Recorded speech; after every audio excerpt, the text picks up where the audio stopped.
आर्याभिविनय ग्रंथ का हम नियमित दैनिक संध्योपासना एवं अग्निहोत्र के पश्चात करते हैं। स्वाध्याय की जीवन में बहुत महिमा है, इसकी महत्ता है।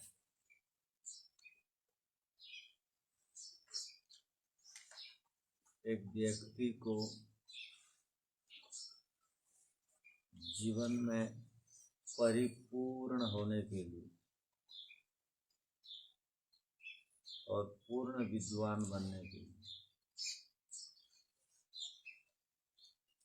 स्वाध्याय करना होता है।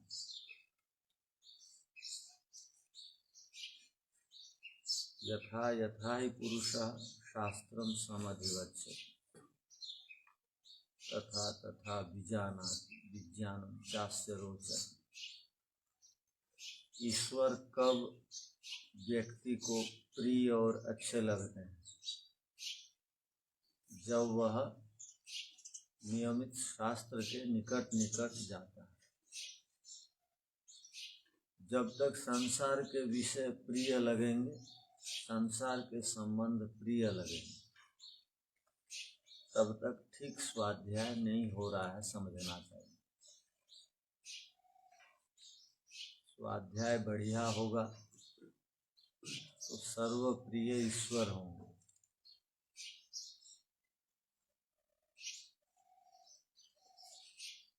आज क्रम प्राप्त इस शब्द पर विचार करेंगे। आर्याभिविनय ईश्वर की बहुत सारी विशेषताएं हैं। उन विशेषताओं में एक बड़ी विशेषता है, ईश्वर सुधर्म सुप्रापक हैं। दोनों शब्दों के साथ सु लगा दिया गया। धर्म प्रापक, धर्म प्रापक शब्द भी हो सकता था। प्रापक माने प्राप्त कराने वाला। आप्लरी धातु दो अर्थ में आते हैं। प्र उपसर्ग पूर्वक आप्लरी व्याप्तो है व्यापक अर्थ में, और आप्लरी लंबन है प्राप्त करने के अर्थ में।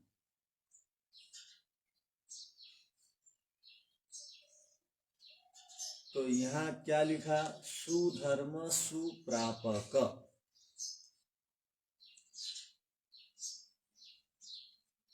हे सुधर्म सुप्रापक ईश्वर।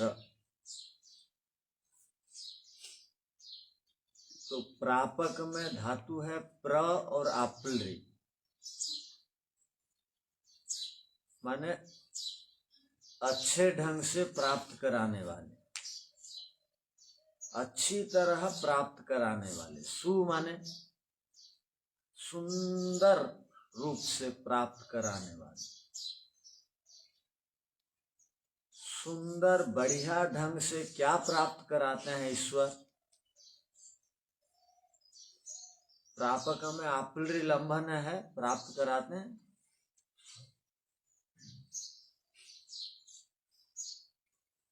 तो क्या प्राप्त कराते हैं? तो कहा सुधर्म, बढ़िया धर्म, सुंदर धर्म, ठीक धर्म, अच्छा धर्म, अच्छा धर्म प्राप्त कराते हैं। और बढ़िया प्राप्त कराते हैं, केवल प्राप्त नहीं, अच्छी तरह प्राप्त कराने वाले। तो अब हम इस पर विचार करेंगे, ईश्वर को सुधर्म सुप्रापक क्यों कहा गया? अब धर्म शब्द जो है हमको सुविधा होती है महर्षि पाणिनि को हर शब्द के साथ याद करने से। तो महर्षि पाणिनि जी ने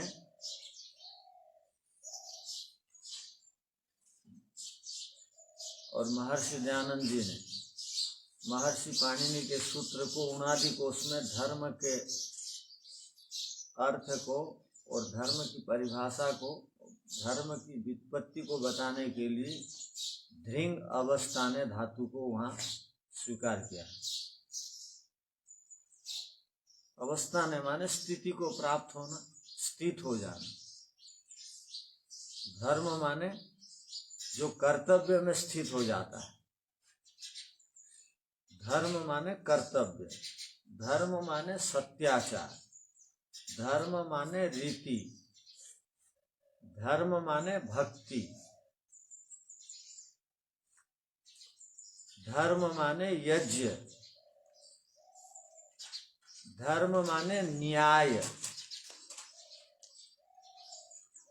धर्म माने प्रकृति, धर्म माने अधिकार, धर्म माने सत्संग और धर्म माने भक्ति। इतने सारे अर्थ होते हैं धर्म के।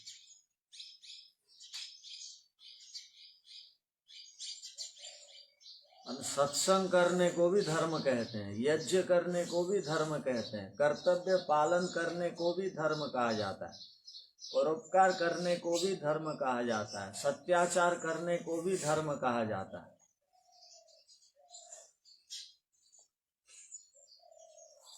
न लिंगम धर्म कारणम, धर्म की कोई बाह्य पहचान नहीं है। अर्थात शिखा रखने वाले, भारतीय पोशाक पहनने वाले, धोती पहनने वाले, मंदिर जाने वाले धार्मिक हो, ऐसा तो अर्थ यहाँ नहीं आया। हाँ, यहाँ पर एक अर्थ आया, भक्ति करना धर्म है। भक्ति माने आज्ञा पालन करना। भक्ति का अर्थ लोग जो है नामोच्चारण करना, नाम लेते रहने को भक्ति कहते हैं, वो नहीं है। भक्ति का अर्थ आज्ञा पालन करना। सत्संग का अर्थ सताम कहते हैं उत्तम लोगों को। उत्तम लोग कौन है? जो गुरुमुख से आर्ष ग्रंथों को पढ़े हों और तदनुसार जीवन जीते हों, या समाधि से ज्ञान विज्ञान को प्राप्त किए हों, तो उनको हम कहते हैं ये सज्जन है, ये ऋषि मना है, ये ऋषि के समान है कहते हैं। ऐसे लोगों की संगति करने को सत्संगति कहते हैं। तो दो आदमी प्रवचन देने के योग्य हैं, दूसरों को उपदेश देने के योग्य हैं। या तो समाधि के द्वारा वो ज्ञान को प्राप्त किए हों, या साक्षात आर्ष ग्रंथों के विद्वानों से उनके चरण तले बैठ करके पढ़े हों। वो यदि दूसरों को बोलेंगे तो उसका प्रभाव पड़ेगा समाज में। न तो आजकल धर्म की कथा बहुत होती है, जगह जगह होती है, तो भी लोग धार्मिक नहीं बन रहे हैं। क्यों? वो बोलने वाला गड़बड़ होगा या उसको समाधि नहीं लगी होगी।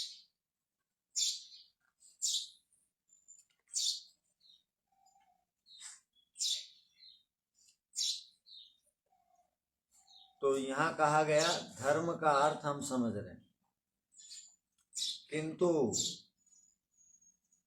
आजकल धर्म का अर्थ बोलते ही लोग क्या ले लेते हैं? धर्म का अर्थ लोग क्या लेते हैं? धर्म का अर्थ ईसाई धर्म, मुसलमान धर्म, हिंदू धर्म, जैन धर्म, बौद्ध धर्म, जो भी मत संप्रदाय हैं उनको धर्म बोल देते हैं लोग। अपनी अपनी मान्यताओं को लोग धर्म बताते हैं। पृथ्वी में बहुत प्रकार की मान्यताएं हैं। पृथ्वी में बहुत प्रकार के लोग हैं। महाभारत के बाद वेदों को नहीं पढ़े तो महाभारत के बाद वेदों का पठन पाठन का जो पवित्र क्रम था वो समाप्त हो गया। समाप्त हो जाने से लोग अपने अपने मतों को, अपने अपने विचारों को, अपने अपने अनुयायियों को कहने लगे हम जो बोल रहे हैं मानिए। ऐसे हमको ईश्वर की ओर से आज्ञा मिली, हमने स्वप्न में ये सब सिद्धांतों को पाया, इसके लिए हमने बहुत तप किया। तो उनके जो अनुयायी हो गए उनकी बातों को माने, तो वो उनका मत था, उनका अपना विचार था, उनका अपना संप्रदाय था, उनकी अपनी गोष्ठी थी। तो महाभारत के बाद वेदों का पठन पाठन का जो पवित्र परंपरा थी वो लुप्त प्राय सी हो गई। उस समय लोगों ने वेद के लिए और श्रम नहीं किया। बहुत तप करना पड़ता है वेद पढ़ने के लिए, ब्राह्म मुहूर्त में उठना पड़ता, जल्दी सो जाना पड़ता, मन वचन कर्म से राग द्वेष मोह छोड़ना पड़ता, तब एक आदमी वेद का विद्वान बन सकता। तब उसके आचरण उच्चारण से लोग सीखते हैं, उनसे प्रभावित होते हैं। तो बहुत सारे मतों को अब धर्म बोला गया। घर में आजकल पूछते हैं लोग, आपके घर में धार्मिक कार्य होते हैं? हाँ होता है। क्या? नहीं, हम अमावस्या पूर्णिमा के दिन लोगों को बुला के भोजन देते हैं, खिलाते हैं। तुम्हारे घर धर्म का काम होता है? हाँ होता है। क्या? नहीं, संतोषी माँ का पूजा करते हैं। अब गुरुवार पूजा कर रहे हैं हम, मार्गशीर्ष महीना। धर्म काम होता है? हाँ होता है।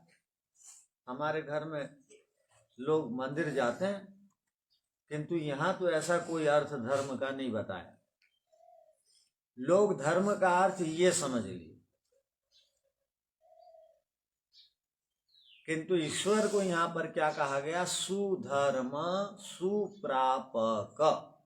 ईश्वर अच्छे धर्म को प्राप्त कराने वाले हैं। जो भी वस्तु, जो भी कर्म हमारे अस्तित्व को बचाते हैं, यदि वस्तु हमारा हित करती है और हमारे अस्तित्व को बचाती है तो वो वस्तु धर्म है। कोई कर्म जो हमारा अस्तित्व को और हित को ध्यान में रख करके किया जाता है तो वो कर्म ही धर्म है। तो ईश्वर हमारे अस्तित्व को बचाए रखने के लिए, अर्थात मैं आत्मा हूं, मैं आत्मा अपने स्वरूप को पहचानूं और मैं जीवन में उपलब्धियों को प्राप्त करूं, इसलिए अनेक प्रकार की वस्तुओं को दे रखे हैं।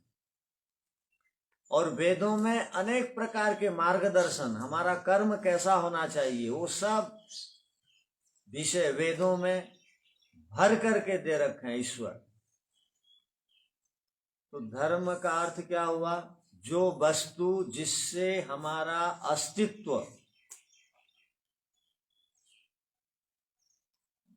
बचा रहता है और जिस कर्म से हमको सुख मिलता है, जिस वस्तु से हमको सुख प्राप्त हो, उसको हम कहते हैं धर्म। वो वस्तु हमारे लिए धर्म है।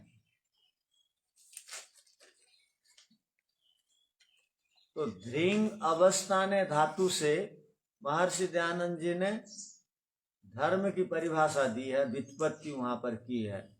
क्या? ध्रियते सुख प्राप्ते सेव्यते स धर्म। और दूसरी बात वो लिखते हैं,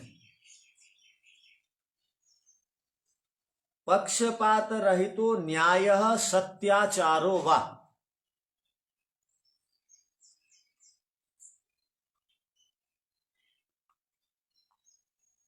जिसको धारण करने पर, जिसको स्वीकार करने पर सुख मिलता हो,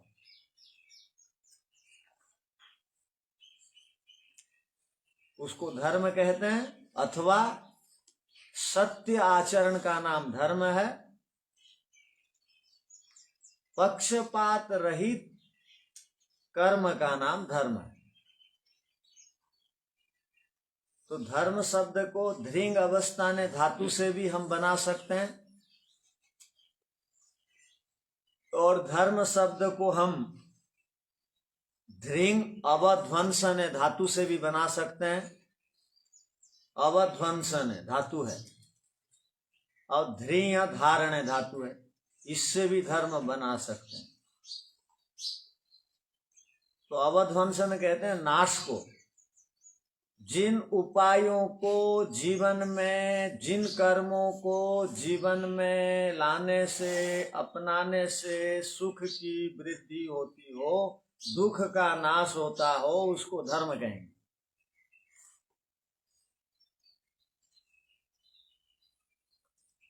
तो ईश्वर की आज्ञा को जीवन में अपनाने से दुख का नाश होता है, सुख की वृद्धि होती है, इसलिए ईश्वर का उपदेश धर्म है।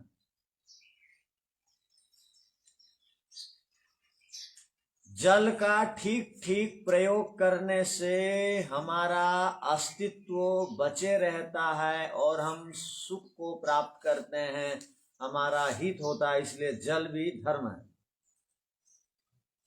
यदि जल का ठीक प्रयोग नहीं करेंगे, वही जल भोजनांते विषम बारी कहा गया। भोजन के बाद पानी पीना विष है।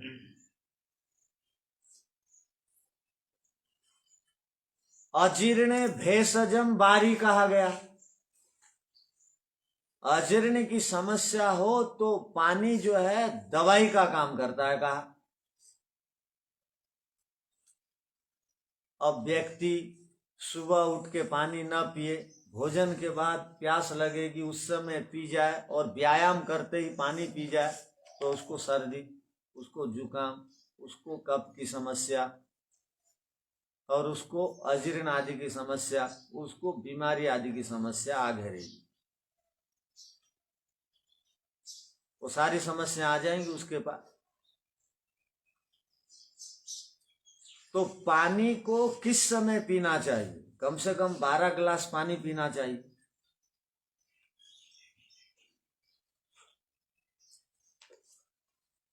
तो किस समय पीना चाहिए? यदि उसका ठीक समय का ज्ञान हो गया तो वही पानी हमारे लिए क्या है? धर्म है। उस वस्तु से हमारा सुख बढ़ रहा है, हमारा हित हो रहा है। तो अग्नि को जब ठंड के दिनों में सेवन करेंगे, केवल अग्नि नहीं, घृत युक्त अग्नि को सेवन करेंगे, तो वो हमको गर्मी देगी और हमारा हित में वो काम में आएगी। तो अग्नि भी धर्म है। अर्थात अब कपड़ों की आवश्यकता है, यहाँ कपड़े को धारण करेंगे तो ठंड से बचेंगे। तो कपड़े पहनना, ये कपड़ा जो है सुख दे रहा है, तो ये धर्म है। जिसको धारण करने से सुख मिलता है वो धर्म है, और ईश्वर को धारण करने से सुख मिलता है, इसलिए ईश्वर को भी धर्म कहते हैं।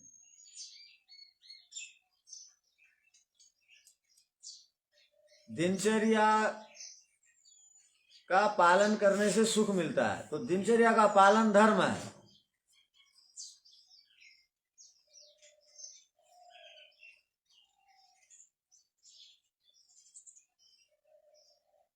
कई बार होता क्या है, यहाँ पर हमने ईश्वर को पढ़ा सुधर्म सुप्रापक, अच्छे धर्म को प्राप्त, अच्छे धर्म को अच्छी तरह प्राप्त कराने वाले। जो विद्वान सज्जन हमको धर्म के विषय में बोलते हैं वो भी धर्म प्रापक कहलाएंगे। वो धर्म को देते हैं हमको या धर्म के साधनों को बताते हैं। मान लो यहाँ पर उपस्थित सभी आचार्यगण धर्म प्रापक हैं, धर्म को प्राप्त कराते हैं।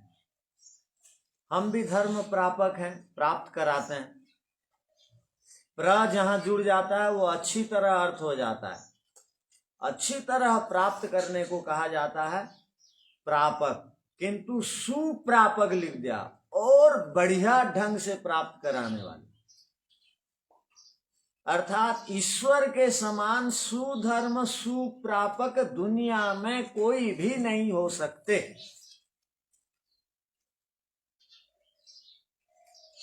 और बाकी जितने भी धर्म हमको प्राप्त कराएंगे वो सर्वज्ञ नहीं है और सब विषयों का उनको अनुभव नहीं है। ऋषि महर्षि भी सर्वज्ञ नहीं है, सब विषयों को नहीं जानते हैं,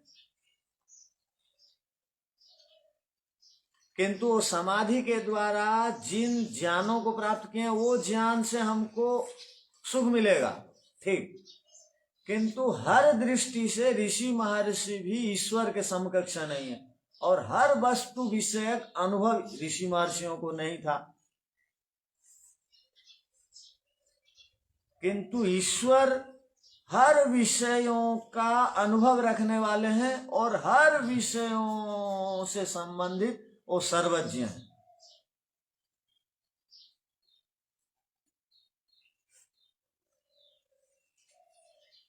इसलिए क्या कहा जाता है, वेदः स्मृति सदाचारः स्वस्य च प्रियमात्मनः। ये कहा गया कि वेद की बातें तो धर्म की श्रेणी में आएंगी और वेद अनुसार जो स्मृतियां लिखी गई हैं वो भी धर्म की कोटि में आएंगी।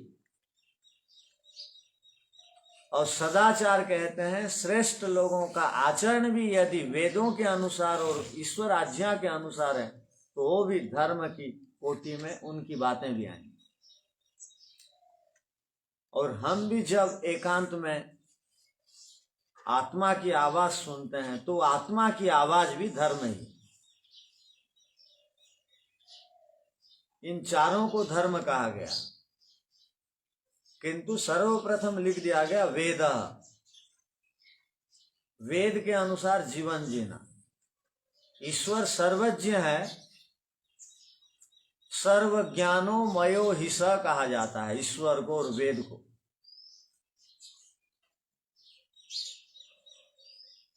सर्व ज्ञानो मयो ही स, तो ईश्वर सर्वज्ञ होने से, उनका अनुभव होने से और ईश्वर का अपना शास्त्र अब भी ऋषियों की कृपा से हमको प्राप्त होने से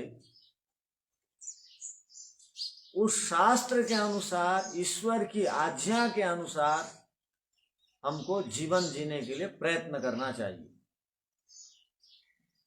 ईश्वर मेरी आज्ञा के अनुसार, मेरी वाणी के अनुसार जीवन जिएंगे बोल करके ईश्वर ने क्या किया, हमको बुद्धि दे दिए, हमको भाषा दे दिए, हमको वेद दे दिए, हमको इंद्रियों को दे दिए। और क्या देना चाहिए था ईश्वर को, इनकी ठीक समझ शक्ति होगी बोल के बुद्धि को दे दिए। और बुद्धि में क्या डालेंगे, बुद्धि भी एक हवन कुंड है, उसमें किसकी आहुति देंगे, तो ईश्वर ने नियम बनाया वेद के मंत्रों की आहुति दो। तो बुद्धि में वेद मंत्र रूपक आहुति देंगे तो बुद्धि ठीक रहेगी। बुद्धि यदि ठीक है,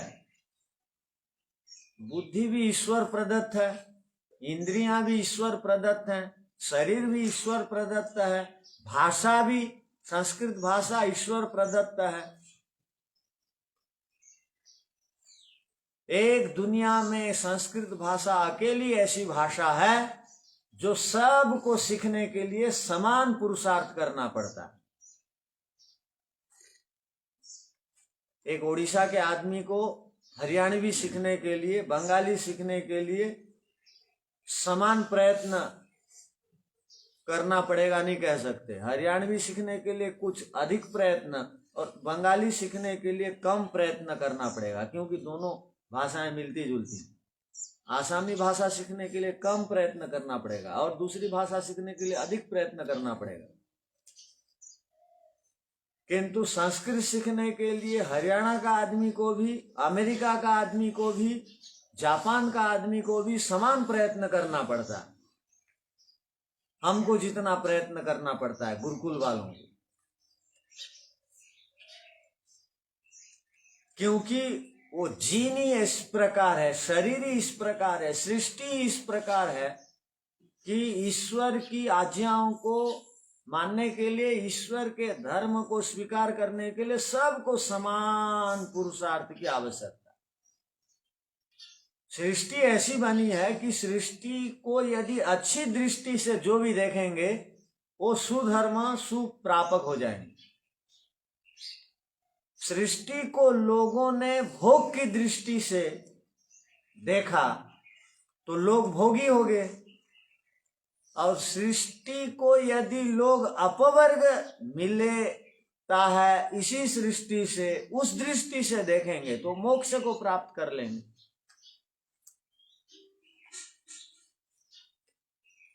तो सृष्टि इस प्रकार बनी है जो हमको मुक्ति दे देगी, क्योंकि ये ईश्वर के द्वारा बनाई गई चीज है। तो ईश्वर के द्वारा बनाई गई चीज, सब की सब चीजें हमको सुधर्म सुप्रापक हैं। बस उनका सदुपयोग करना हमको आना चाहिए। यह जिस प्रकार हम निवेदन कर रहे थे कि पानी का दुरुपयोग करेंगे तो वही पानी सुधर्म सुप्रापक है, वो हित करता है, अस्तित्व को बचाता है, न तो वही पानी का दुरुपयोग करेंगे तो जल्दी मृत्यु भी आ जाएगी। यदि नियमित भोजन के पश्चात पानी पिएंगे, भोजन से पहले पानी पिएंगे तो भूख भी मर जाएगी, इधर भोजन भी जीर्ण नहीं होगा, तो जठराग्नि मंद पड़ जाएगी। आगे हम अधिक कुछ नहीं कर सकते हैं, जठराग्नि मंद पड़ जाएगी तो जल्दी बुढ़ापा आ जाता है। आदमी हर दृष्टि से कमजोर हो जाता है। तो ईश्वर को यहाँ पर कहा गया सुधर्म सुप्रापक। लोगों के द्वारा जो मत संप्रदाय बने हुए हैं वो हर समय हमको सुख और हित हमारे लिए नहीं कर सकते। बहुत लोगों का मत संप्रदाय जिनको हम धर्म नाम से पढ़ते हैं, उनके धर्म को पालन करने से हमारी हानि होती है, हमारा अहित होता है। किंतु ईश्वर का जो धर्म है उसको पालन करने से केवल हित ही हित, कल्याण ही कल्याण, अब अस्तित्व की रक्षा ही रक्षा होती है। और आत्मा का अपना मूल स्वभाव भी है सुधर्म को ग्रहण करना। इसलिए दुष्ट से दुष्ट व्यक्ति भी 24 घंटा बुराइयों को नहीं कर सकता। अर्थात राक्षस व्यक्ति भी, असुर पिशाच प्रकृति स्वभाव वाला व्यक्ति भी 24 घंटा तमोगुण से युक्त नहीं रह सकता। उसको भी कुछ देर के लिए शांति चाहिए, उसको भी धर्म की बातें सुननी पड़ती है। रावण वो ब्राह्मण घर में उत्पन्न हुआ है और विपरीत कर्मों के लिए वो प्रसिद्धि को पाया है, तथापि वो कभी कभी उनकी पत्नी या भाई अच्छी बात बोलते हैं तो वो भी वो ध्यान से सुनता था। 24 घंटा कोई तमोगुण में नहीं रह सकता, क्योंकि ये तीनों गुण परिवर्तनशील है। क्या है ये? हर समय सत्वगुणी आदमी नहीं बने रह सकता, बन नहीं सकता। और हर समय कोई रजोगुण में नहीं रह सकता, हर समय तमोगुण में नहीं रह सकता। हाँ, योगी लोग केवल सोते समय तमोगुण में आते हैं और खाते पीते भ्रमण करते समय रजोगुण में रहते हैं और बाकी समय सत्वगुण में रहते हैं।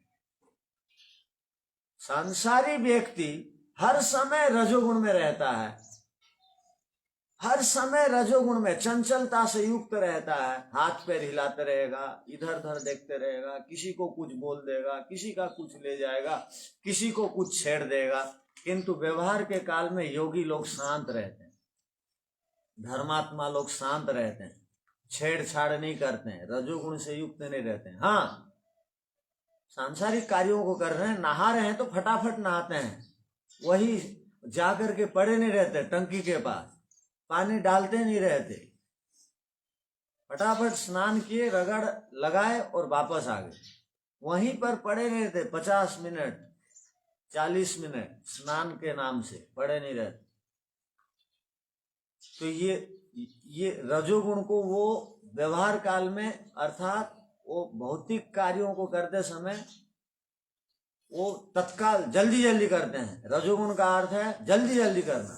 और संसारी लोग पढ़ते समय भी चंचलता, उपासना के काल में भी चंचलता, यज्ञ के समय भी चंचलता, इधर स्वाहा बोल रहे हैं, उधर मोबाइल में बात कर रहे हैं, इधर उधर देख रहे हैं, तो उनको यज्ञ का लाभ नहीं मिलेगा। संध्या के मंत्र बोल रहे हैं, मन को और कहीं छोड़ रखे हैं, आंख को ऐसे ऐसे कर रहे हैं, कोई देख रहे हैं क्या बोल के, तो वो आदमी संध्या के काल में सत्व गुण नहीं है तो वो क्या करेगा जीवन में? स्वाध्याय के काल में सत्व गुण नहीं है तो वो क्या करेगा? और रात को सो जाना चाहिए। रात को तमोगुण में रहता है योगी आदमी, कम से कम 7 घंटा तो सोना ही चाहिए। तो ये तीनों गुण परिवर्तनशील हैं, किंतु जो धार्मिक हैं, सुधर्म सुप्रापक ईश्वर को समझ लेते हैं, वो कभी भी अपना अहित नहीं करते। ऐसे कर्मों को, ऐसी वस्तुओं को इकट्ठा नहीं करते जिससे उनका अहित हो। तो ईश्वर दुनिया में केवल एक शक्ति है, एक सत्ता है जो निरंतर सुधर्म सुप्रापक है, वो ईश्वर है। क्योंकि ईश्वर के समान सर्वज्ञ कोई नहीं है, ईश्वर के समान अनुभवी कोई नहीं है। इसलिए हम लोग बार बार पढ़ते हैं, श्रुति स्मृति विरोधेतु श्रुति रेव गरीयसी। यदि ऋषिकृत ग्रंथों में भी कहीं कोई खामी है, न्यूनता है, तो उस समय वेद की बातें सर्वोपरि मानी जाएंगी। कहीं पर हम विरोध देख लेते हैं, मान लो कि वेद से विरुद्ध बात कहीं हम ऋषिकृत ग्रंथों में देख लिए, तो उस समय किसकी बात मानी जाएगी सबसे अधिक प्रामाणिक? वेद की बात। क्योंकि ईश्वर निरंतर सुधर्म सुप्रापक हैं, वो हमारा हित चाहते हैं। और हरेक आत्मा की प्रकृति है, हरेक आत्मा का अपना स्वभाव है कि वो सुख चाहता है, हित चाहता है, दुख से बचना चाहता है, सुख को प्राप्त करना चाहता है। हर आत्मा धर्मात् सुखम अधर्मात् दुखम, योग दर्शन व्यास भाष्य। यदि आत्मा सच में सुख चाहता है, सच में तो चाहता है, किंतु वो दुख के पीछे क्यों पड़े रहता है? महर्षि दयानंद जी कहते हैं हठ दुराग्रह आदि के कारण और क्षणिक सुख के कारण, क्षणिक सुख मिल जाए इसलिए अधर्म तत्वों को संग्रह करता है, वेद से उल्टी बातों को ध्यान रखता है, ऋषियों की बातों को नहीं करता। ऋषियों की बातें भी धर्म की बात मानी जाएंगी और स्वयं परम पिता परमात्मा की वाणी भी धर्म है। और वो सर्वज्ञ होने से, सब पदार्थों का उनको अनुभव होने से, वो जो कुछ भी बोलते हैं वो सुधर्म सुप्रापक कहलाए।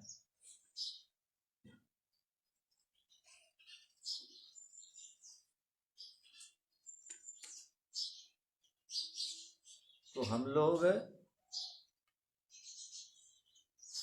धर्म को धारण करें। इसलिए महर्षि मनु ने कहा है धर्म एव हतो हन्ति, धर्मो रक्षति रक्षितः, तस्मात् धर्मो न हन्तव्यो, मानो धर्मो हतो अवधित।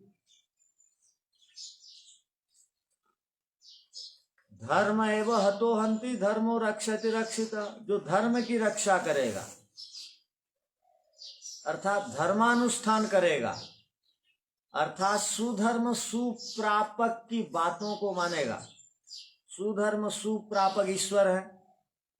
वेद के माध्यम से सुधर्म सुप्रापक है, उपदेश के माध्यम से सुधर्म का उपदेश दे दिए हैं।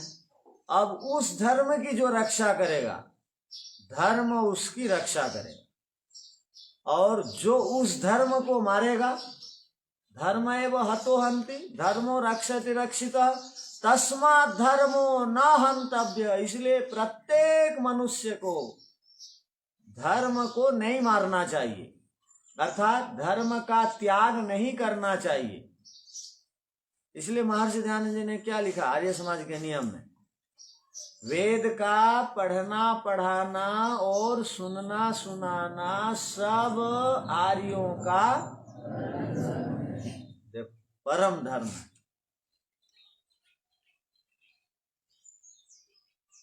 सुधर्म सुप्रापक ईश्वर हैं, और परम धर्म की बात वेदों में है, उनको जीवन में अपनाने की आवश्यकता है। उन धर्म को, यदि उन धर्मों के सिद्धांतों को, या वेद की बातें भी धर्म है, उन धर्मों को जो छोड़ेगा उसको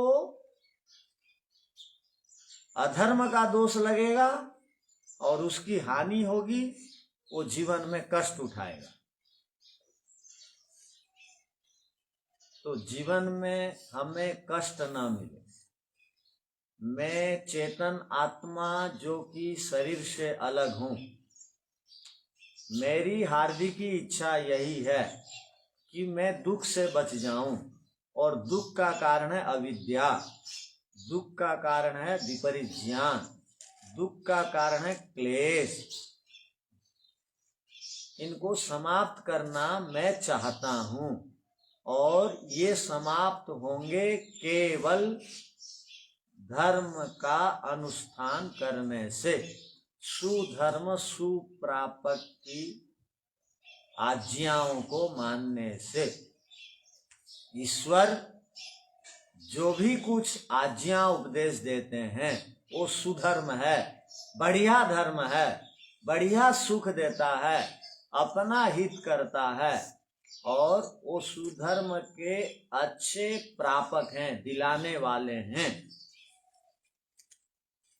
इसलिए ऐसे सुधर्म को देने वाले ईश्वर का प्रत्येक साधन को, प्रत्येक साधक को बड़ी ही निष्ठा और श्रद्धा के साथ उनके दिए हुए उपदेश रूपक साधनों को संग्रह के लिए कृत प्रयत्न होना चाहिए, करना चाहिए। अर्थात इतना अधिक उसके लिए प्रयत्न करें कि दुख का लेश भी न रह जाए, और सुख ही सुख प्राप्त करके हम अपने जीवन का जो लक्ष्य है मुक्ति को प्राप्त करना, उस ओर हम आगे बढ़ सकें। तो धर्म को मारने वाला स्वयं अधर्म के द्वारा मारा जाता है, और धर्म की रक्षा करने वाला सुधर्म के द्वारा अपनी रक्षा कर लेता है, हर प्रकार से, हर दृष्टि से। अतः आर्याभिविनय में जितने भी हम संबोधनों को सुन रहे हैं, उन संबोधनों को ठीक ठीक समझने के लिए प्रयत्न करें और तदनुसार जीवन जिएं। अब शांति पाठ।